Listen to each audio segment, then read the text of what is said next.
Thank you for joining today's session. We will be getting started shortly. We do have a lot of folks signed up for today's session, and we want to give everyone a moment to log on and get connected so that we can dive into today's session. I do want to thank you all for joining us today. I'm Jasmine Garrett here with the New Jersey Economic Development Authority. Today's session is an informational overview on the Garden State CPACE program. We will walk through the program eligibility and process and then dive into the project application. A quick housekeeping note, we do suspect that many questions will be answered in today's presentation. However, you are able to write in questions at any point during the presentation using Zoom's Q&A feature. It's one of your Zoom command options and will allow us to make sure we're able to get back to you and let others see these questions and answers as well. Today's session is being recorded and will be posted on our NJEDA and YouTube pages. The slides and other resources will also be available in the next few days. Now, to get us started with the presentation, I will shift things over to NJEDA's Director of Clean Energy, Dan Fatton. Thank you. Thank you, Jasmine. I really will be brief. I wanted to quickly thank everyone for joining us today. We're excited to talk through the details of our CPACE program, which was a long time coming and is now active and up and running and available for folks to apply to either as a capital provider, a participating municipality, technical reviewer, or a project applicant. So Max will talk through each of those options and how you go about participating in our program. But just want to thank you for your interest and participation today. As Jasmine said, we'll be recording and posting all of the materials, so please take notes and let us know if anything's unclear through the Q&A button, but you will be able to access this recording within the coming days. And thank you again. Turn it to our colleague, Max. Thanks, Dan, and thanks, Jasmine. And thank you, everyone, for taking the time out of your busy days to come on and learn about the CPACE program. Like Dan said, it has been a long time coming, but we have finally got the program well underway with our first closing behind us and many different entities, being municipalities, capital providers, and reviewers, all onboarded with many more coming. So that said, let's get into it. So, for those that don't know, CPACE stands for Commercial Property Assessed Clean Energy, and it is a program that effectively enables eligible commercial property owners to undertake certain kinds of improvements, and we'll touch on those improvements in subsequent slides, and repay the investment for those improvements as a special assessment on your property tax bill or adjacent to your property tax bill, but ultimately billed in cycle and collected in cycle with your property taxes. Uh, as such, municipalities are required to participate, and we will go into what that means later. But this is a statutory program that was signed into law by Governor Murphy in 2021. And some key characteristics of the CPACE program are that the CPACE lien itself is a senior lien, it is non-accelerating, and it is transferable. So what that means is senior being it is senior to, call it private liens like mortgage and construction loans. Non-accelerating, meaning that only the amount in arrears can be called due if there are any missed payments. And transferable, meaning that it stays with the property upon sale, unlike a mortgage on your home where you pay it down from the proceeds of sale. This stays with the property until it is totally paid down by whomever owns the property.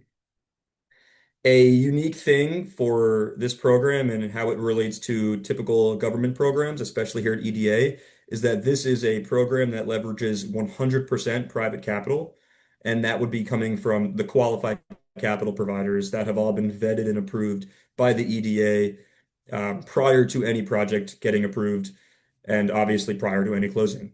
Like I mentioned, it does repay like property taxes, whether that's on the same bill or on a separate bill that is adjacent to the property tax bill, ultimately for that to be determined by the municipality. And the last thing on the slide is that, of course, EDA is statutorily responsible for the development of the program, which we now have live, and the ongoing administration of the program. So New Jersey's participation in CPACE draws on a successful tenure of CPACE around the country. It has been around for over 15 years now, and we are new to the game, but the concept of the program has been very successful. This is data through 2024. The numbers are likely higher than this, but this is based on reported in data from the different programs, which you can see here in green. Through 2025, the numbers are probably closer to 13 billion and 4,000 commercial projects, with probably closer to 130,000 jobs created. Sorry. The investment by project type is overwhelmingly energy efficiencies. It is a broad category, and we can touch on that again in a later slide. And I would say that while it's tough to put a pin for the rest of the country, in New Jersey, the pipeline is overwhelmingly new construction, although, of course, retrofit and retroactive projects are also eligible. So at a high level, these are the eligible improvement categories. Of course, they dive deeper than what you see here. For example, energy efficiency covers things that you may not think of as typically energy efficiency, such as insulation, doors, windows, HVAC systems, LEDs. Um, basically anything that is a more efficient version of itself, and then everything that is clean energy would be eligible here. Renewable energy systems, that is your typical systems, solar, wind, to the extent you're going to install that on your property, um, bio, etc. EV charging infrastructure also eligible. Energy storage, which we're hoping to make a big push for, and we have been making a big push for, is also eligible. And then resiliency, such as flood resistance, hurricane resistance, and stormwater management systems. Um, what those look like in practice is pretty open-ended. It's not defined in the guidelines per se, but of course, if there's a case to be made, we're willing to hear the case. Eligible properties. So as it relates to the actual eligibility of what is a CPACE project, number one is you have to have an eligible property. That's pretty straightforward. It needs to be, of course, a parcel of real property, and it has to be located in a participating municipality. That is key. We will not process an application or really even look at an application until the municipality for which the project is being undertaken has become a participating municipality by opting in through the opt-in ordinance and entering into the program agreement with the EDA. All of these documents, from the opt-in ordinance to the program agreement, through all of the transactional documents, are posted on the website right now in their final form, and they cannot be changed. As it relates to what kind of properties, we're talking pretty much anything that is not single family residential or 2 to 4 unit multifamily. Everything else is generally okay, without going through everything here, industrial, agricultural, and commercial properties. And then, of course, residential properties containing 5 or more dwelling units. Condos are also eligible, but they can get a little tricky. And then nonprofits are also eligible to the extent the municipality is willing to work with you to impose a special assessment on a property that may not be currently paying property taxes. But again, shouldn't be an issue because this can be billed on a separate bill that does not have to be the property tax bill. For eligible owners, of course, they need to be the legal or beneficial owner. Beneficial owner, meaning that they have a leasehold interest for at least 50 years. And that's 50 years from the beginning of the term of the lease, not 50 years from application. And eligible costs, pretty expansive again. They are direct costs, indirect costs. Those would be your actual material costs, all of your engineering and attorney fees, etc. And then financing costs for capital providers and program fees, which there are nominal, but they're still there. It's an $1,000 application fee and a 1% closing fee, which is capped at $75,000. Of course, these are subject to change, but for the time being, they are all posted in the program guidelines, which are again linked on the website.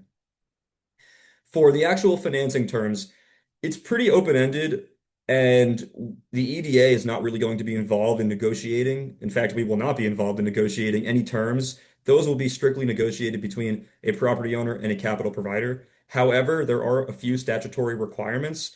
As it relates to the financing amount, there is no minimum or maximum, but there is a cap for debt to value or combined loan to value, which may not exceed 90%. And for the sake of this program, when we're talking about value, especially loan to value, we are usually referring to the stabilized value of the property.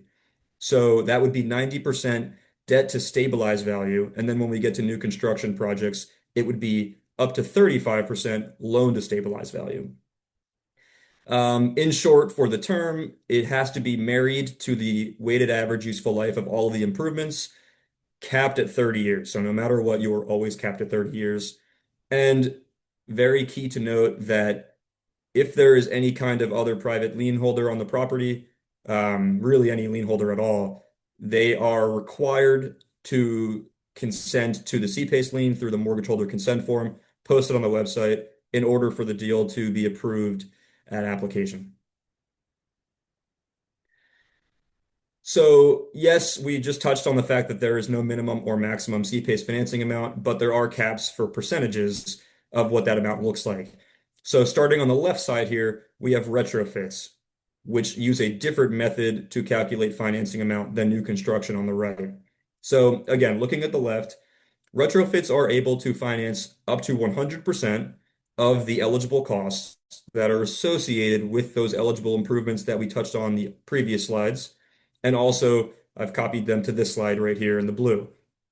So again, 100% of costs associated with what you see here in blue can be financed through CPACE, hard, soft financing and program costs. Very straightforward. It's simply itemized and you lay out how much each thing costs and you can finance that. For new construction, however, understanding that new construction budgets can be a bit tricky and maybe more complicated than just having itemized budgets for the actual eligible improvements, we took a different approach, which has been taken in other CPACE jurisdictions. And that approach is simply having an energy model showing the building meeting the state subcode minimum, as well as another energy model showing the building as designed. And you would take the delta, the difference between those two models, and then you would pair it up to the appropriate row that you see on table one on the right side. So chances are, if it's a new construction, you probably pulled your permits in 2021, and as such, you would reference those three rows looking at 2021 if they were pulled between 2028 or prior, and that is referencing the code year 2018, sorry, then you would reference the bottom two rows. But let's look at the top three rows for 2021. If that delta between the two models exceeds the code, but is less than 2.5% in excess of the code, then you are looking at a minimum eligibility of 20% loan to stabilized value, and that goes all the way up to 30%.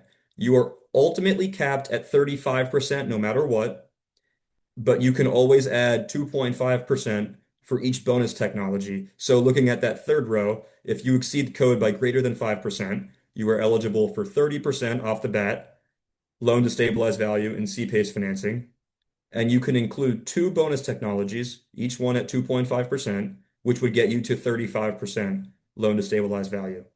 So what that means in practice is if you have $50 million, this is an example, $50 million in construction cost, and afterwards the building will be worth $100 million, then you would be eligible to finance $35 million of that construction cost, which would cover more than half of costs through CPICS. Of course, this is ultimately limited to whether or not a capital provider is willing to extend the financing to you based on these terms, but programmatically, that is how the cap works. I mentioned bonus technologies, and you can see a list here of all of the eligible bonus technologies. This is a screenshot from the supplemental guidelines, which are supplemental to the program guidelines, and again, both posted on the program website. So there are a few parties, of course, that are involved in this process and throughout the process. Once you submit an application and it is approved by EDA, and we will walk through that process later, you get the funding from a capital provider, the upfront capital, and that goes towards paying contractors, presumably. And eventually, the time comes to make payments. So the property owner on the bottom right here would make regular payments for that project through the special assessment that has been placed on the property by the municipality. And those payments are going to the municipality, again, billed annually, likely in July, alongside property taxes, and collected quarterly, I believe starting in August and then every 3 months after that. Some municipalities may do it differently, but that is the process. And then the municipality, through an assignment agreement, then remits that CPACE amount that you paid dollar for dollar back to the capital provider. Municipalities are still entitled to any kind of late penalties and any kind of property taxes that they would otherwise be getting without CPACE. You are entitled to every dollar, and no matter what it is in the statute, CPACE does not go against a municipality's faith and credit. So a very simple example of how CPACE can be used in a capital stack is shown here, but the benefits of CPACE are expansive. A few of them I've written here on the slide. So number one is a lower weighted average cost of capital, because as a senior lien on the property, and of course because it's non-accelerating and a few other key traits, these capital providers are willing to lend at lowered interest rates compared to traditional financing, such as mezzanine debt or injecting additional equity into the project. And as such, the lower interest rate drives down your weighted average cost of capital, or WACC. Of course, I just mentioned it can also reduce equity investments. As such, it boosts returns. And because of that, you're also maintaining larger ownership percentages in the project.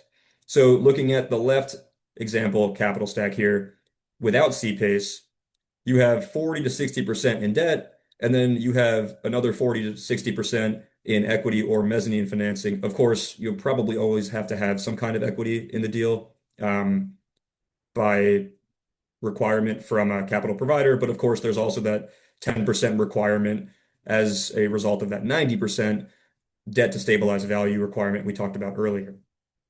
On the right side, what you see is still 40 to 60% debt, probably at a comparable interest rate to what you'd get with CPACE, but we drive down the need rather for that 40 to 60% equity or mezz financing to only 15 to 20% equity, and replace the mezzanine financing with 15 to 35% in CPACE. So what that could look like in practice is you're replacing 15 to 35% of, call it a 12 to 15% interest rate, with 15 to 35% of, call it a 7% interest rate, but ultimately to be determined by a capital provider, which again can significantly reduce your cost of borrowing. There's a lot of text on the screen. I won't run through all of it, but in general, the benefits for CPACE are expansive and cover pretty much every entity, every party involved in the process. So, of course, for property owners, you're getting the longer term financing up to 30 years with the lower interest rates and often no personal guarantees. For municipalities, if you are a municipality with goals to reduce greenhouse gas emissions, or you have resiliency goals, of course, in the program's nature, this addresses that. But also, CPACE can often be seen as a means to enhance the tax base of a property. And as such, of course, the municipality is able to collect more taxes. And of course, coming out of EDA, the program is, meant to boost local economic development. For mortgage holders, this is often where deals could die, but the industry is more and more kind of getting mortgage holders more comfortable with CPACE consents, as they can often see it as an enhancement to the value of their collateral. And of course, the fact that it is non-accelerating, that is key. And again, that means that only the amount in arrears can be called due by the CPACE lender. So again, if you miss only one payment to the CPACE lender, then rather to the municipality on behalf of the CPACE lender, then only that one payment's going to be called due. And after that's been paid, everything else that may be delinquent on mortgages would get paid. And for contractors, pretty straightforward. If deals pencil, there are more projects for contractors and capital providers offering the CPACE capital.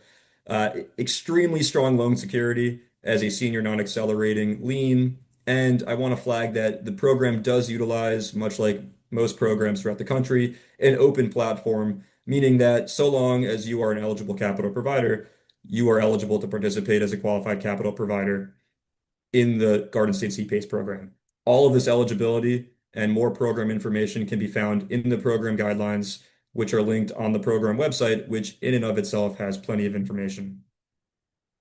So getting into who is actually participating now, I will flag that yes, New Jersey is not a big state. Yes, we do have a lot of municipalities, and yes, only a handful of them as you see here in red, are participating, but that actually covers a very good portion of the state's population and the state's aging infrastructure. So while this may appear misleading, it is not misleading when you start thinking of it that way. We actually have a few other municipalities, such as Newark, that have adopted the ordinance but have yet to sign the program agreement. So once that comes in, we will add them to this list and we will be open for business alongside Newark. It's obviously a public-private partnership and they are part of the public piece. And we will be looking to close some deals in Newark. But we do have five capital providers, five technical reviewers, and I believe we are at 14 municipalities that are currently fully onboarded. All of this is posted on the website, and I will show you where when we get to that portion of the presentation, which we are getting to now. So before we get into the application walkthrough, I want to flag that it is very, very important that you, as a property owner, review the program guidelines and also the supplemental guidelines if you are going to have a project that is more than a retrofit. And again, a retrofit is an improvement of eligible projects on existing buildings. If you are doing beyond that, please read the supplemental guidelines. They will probably answer 99% of your questions and help you along the way for your application.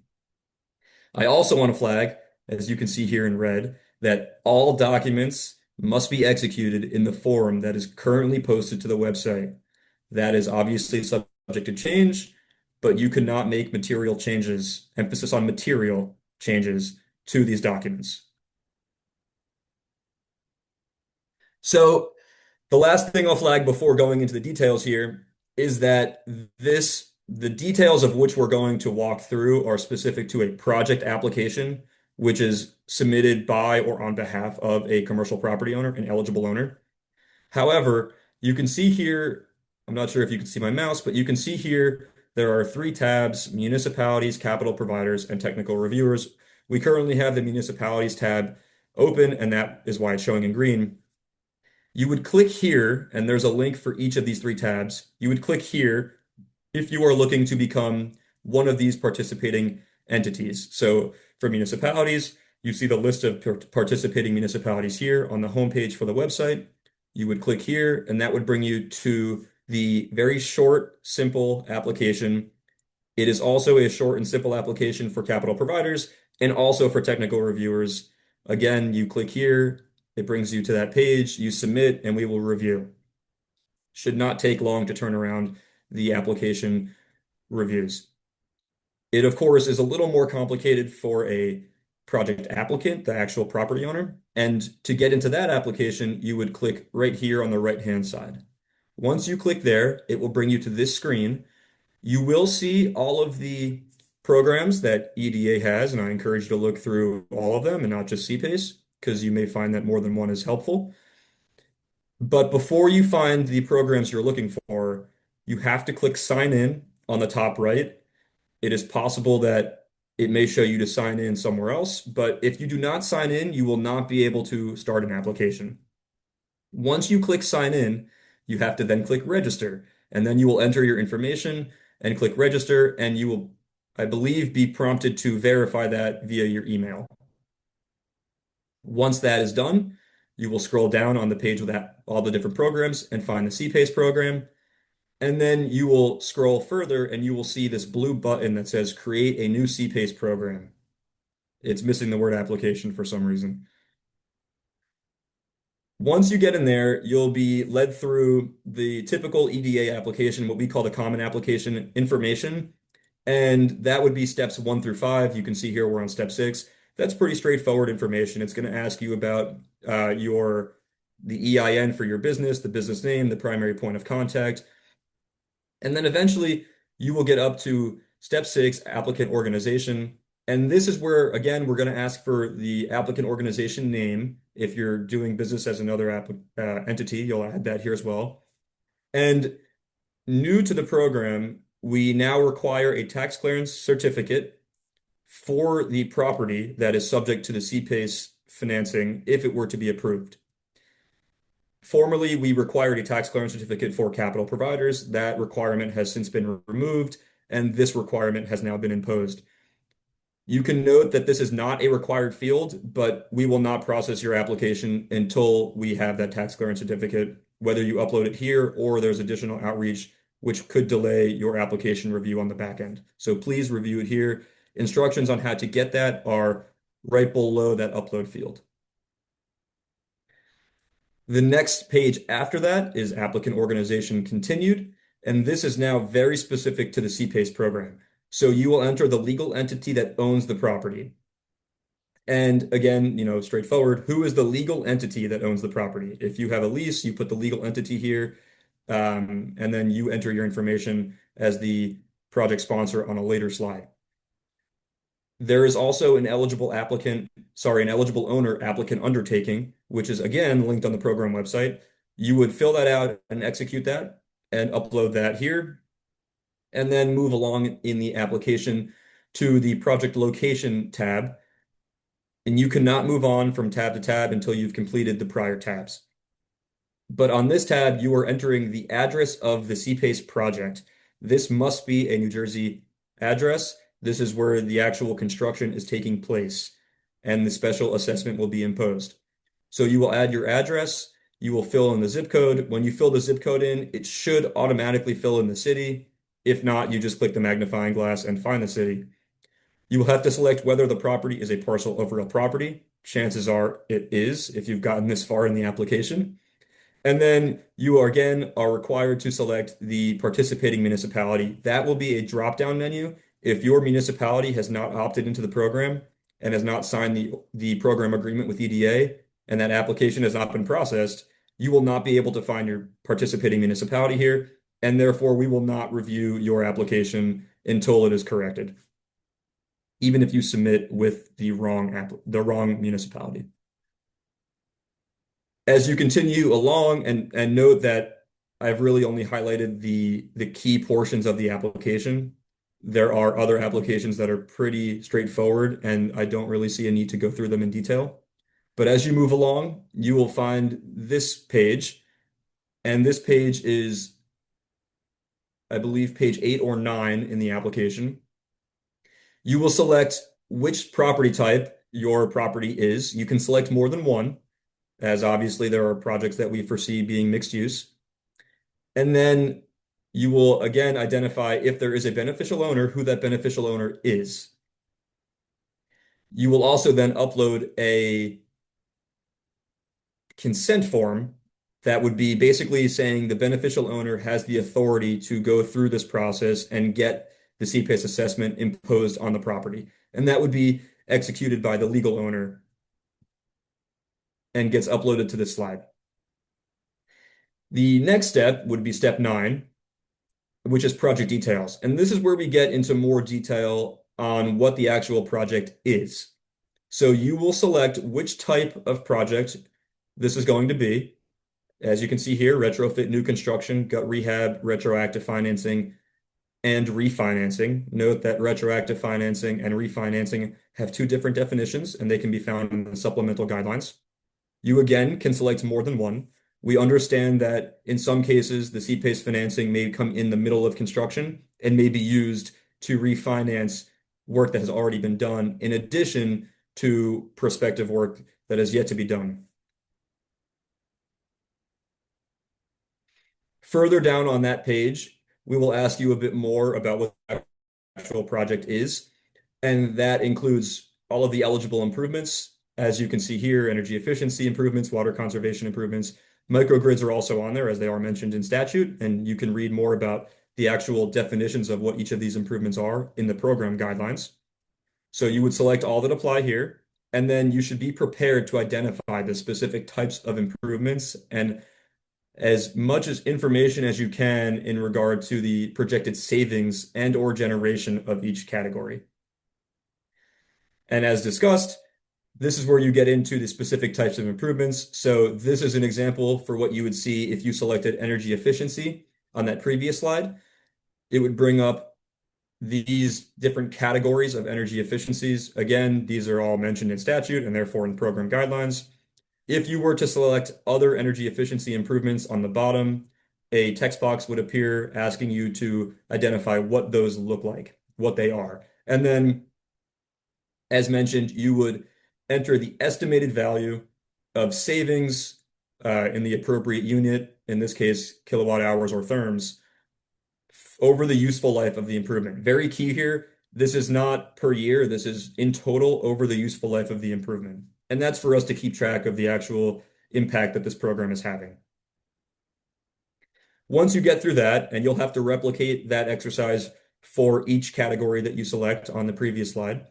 But once you get through that, you will be brought to the mortgage lien holder information tab. This is where you're going to identify whether or not you're going to have any liens on the property after you have closed the CPACE financing. Again, we understand that the CPACE financing may be taking out an existing lien, and as such, we do not worry about those as they will not be in there, nor will they require consent because they will be paid off with the CPACE proceeds. If the answer is yes, you will have an existing lien after CPACE closing. Then you would click on the blue button here to add a lien holder, and you would add the amount and who that lien holder is. This gets factored into a calculation later in the application. Further down on that page, we will ask you for some information about the appraised value, and this would be pulled directly from an appraisal that has been ordered for the project. It should not be more than 180 days old, and it must show the appraised stabilized value. And that appraised stabilized value gets entered here, and then the entire appraisal gets uploaded. As you can see here in that upload field, the amounts must match. The appraised value you entered and the appraised value on the appraisal must match. Then you enter the total debt you have, including CPACE. So if you have a mortgage plus CPACE, you would enter the combined amount of both. And based on the appraised stabilized value that you entered, the application would auto-calculate the total debt to value, and it will tell you if you are in excess of 90%.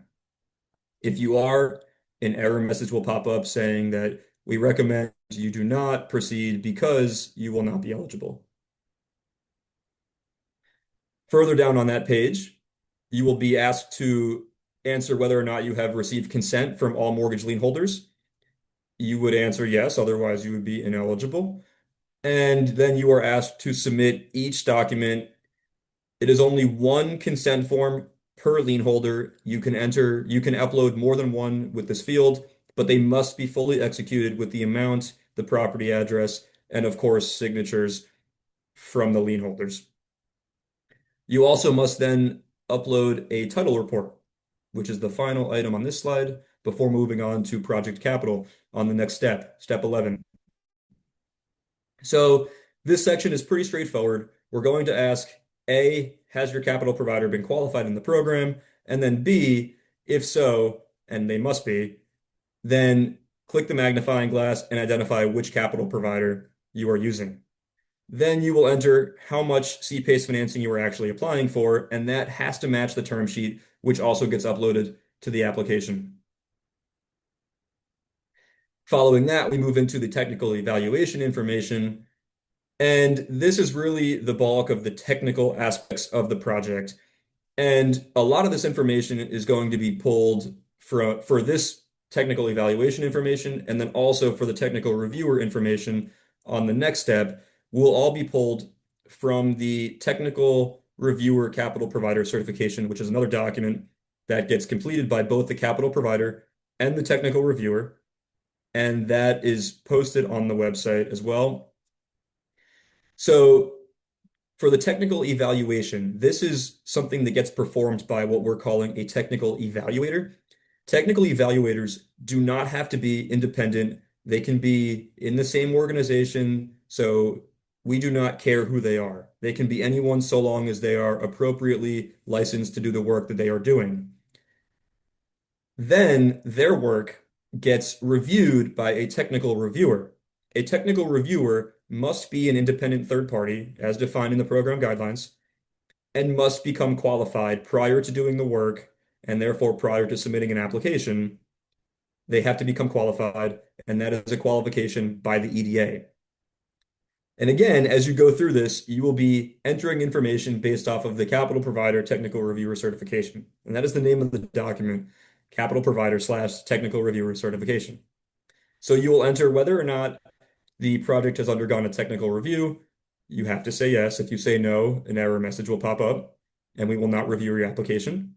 So you will say yes, and then you will click add technical reviewer and you will find the qualified technical reviewer that has done the work on the project. We will then ask you to enter the calculated weighted average useful life as confirmed by the technical reviewer. You can pull this directly out of the certification and enter it here, as well as eligible costs. You can pull these directly out of the certification and enter them straight onto the application.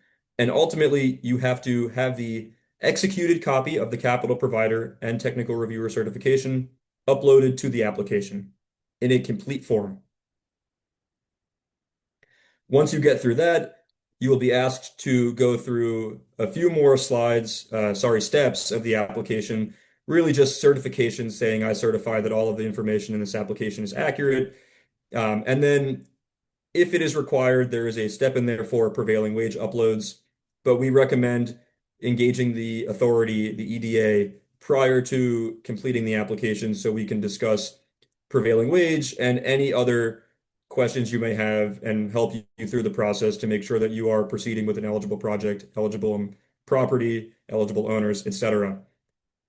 Once you complete the application, it will bring you to this page. You will click checkout and you have to pay the $1,000 application fee. There is no waiver for this fee.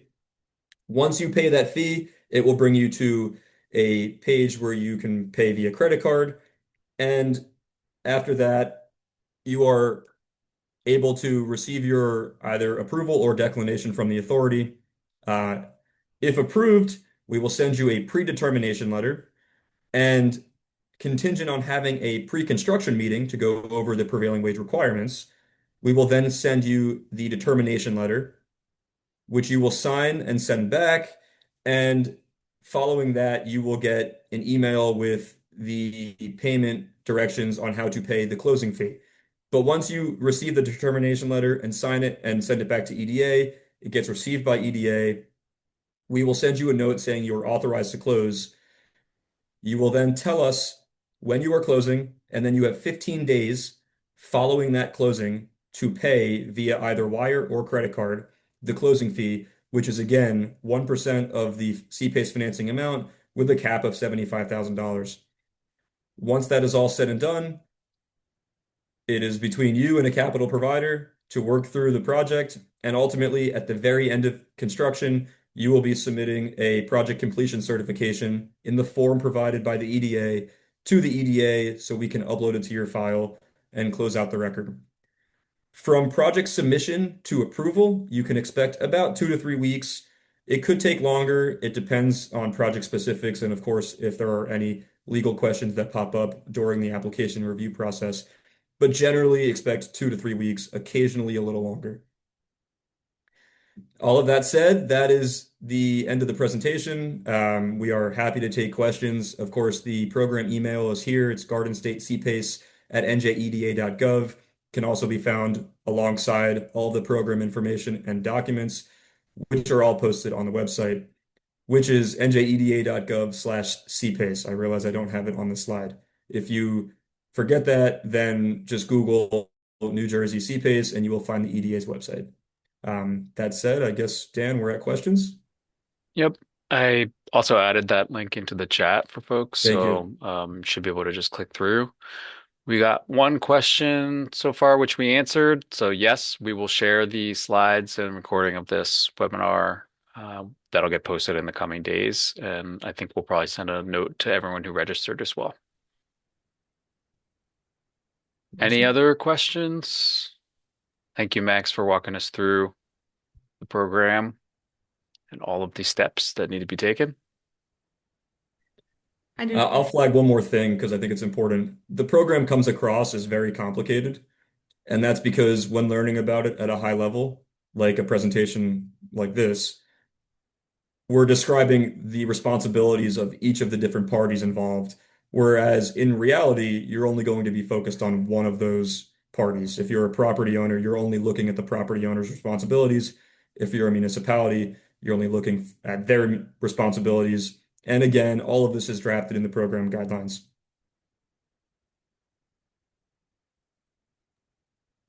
I do not see anyone's hand raised currently.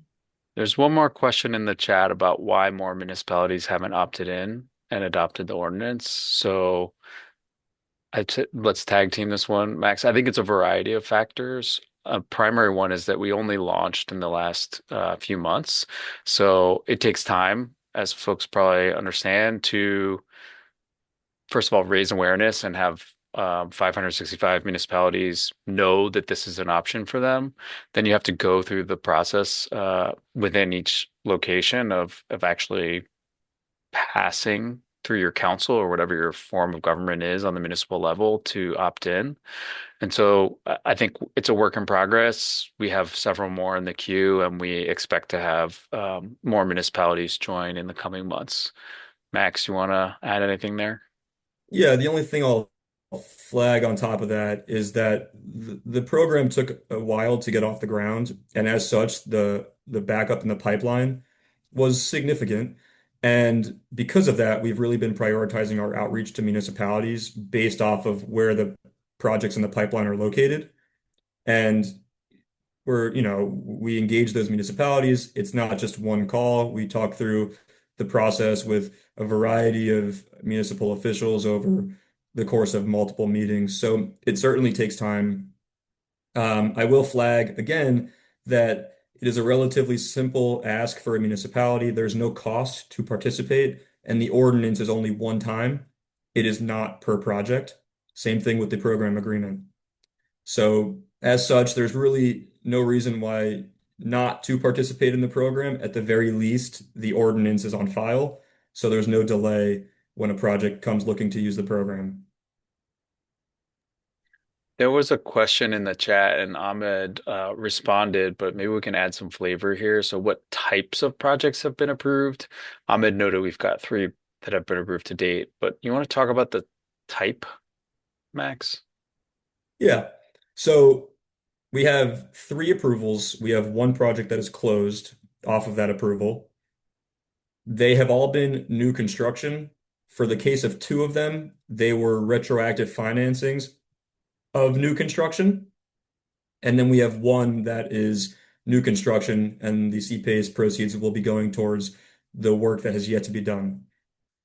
For all of those, they are primarily energy efficiency based projects where they are exceeding the state code by, call it 8 to 10%, and thus have maxed out at the 35% stable loan to stabilized value amount. But in that, I say the 35% because they have included the at least two bonus technologies being most frequently solar and EV charging infrastructure. So again, maxing out on that new construction tier, you get 30% plus the two bonus technologies, they got up to 35%. And the average dollar amount we're seeing for these deals so far is tens of millions of dollars. So it is a very high impact program.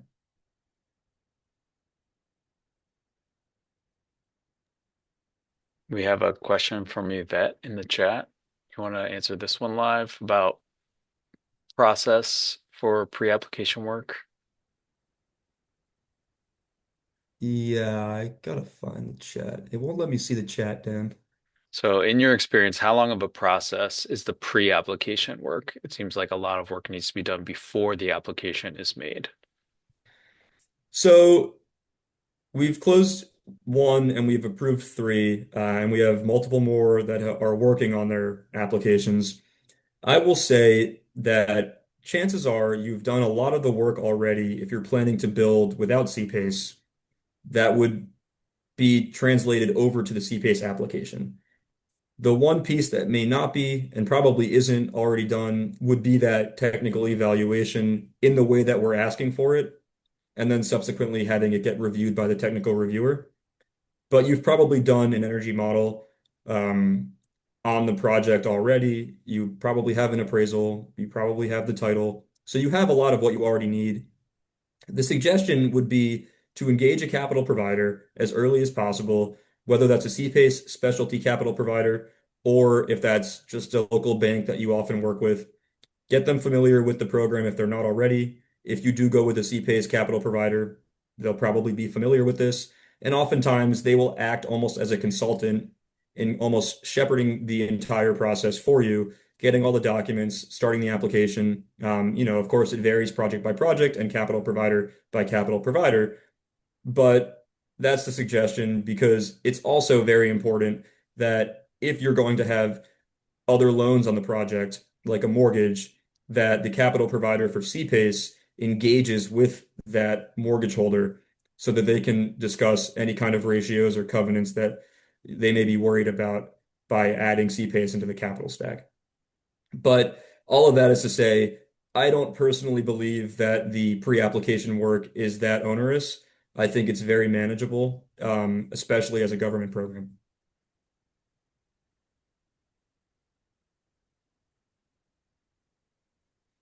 Anyone else have a question? You can either use the chat or raise your hand.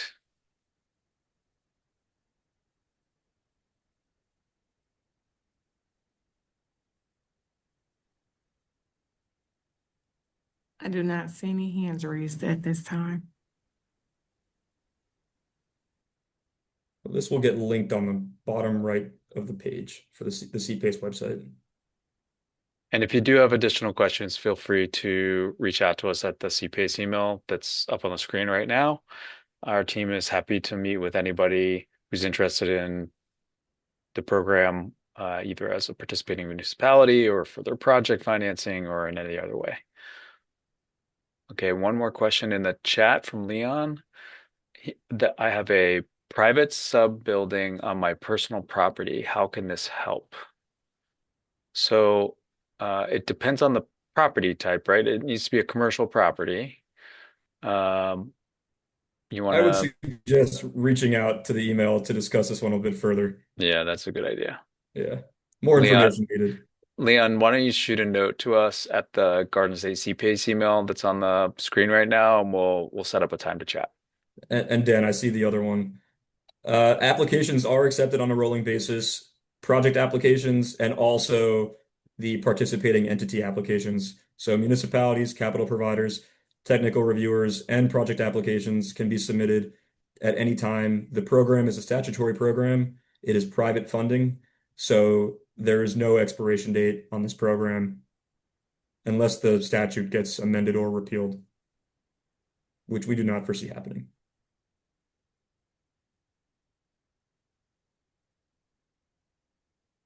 Last call for questions.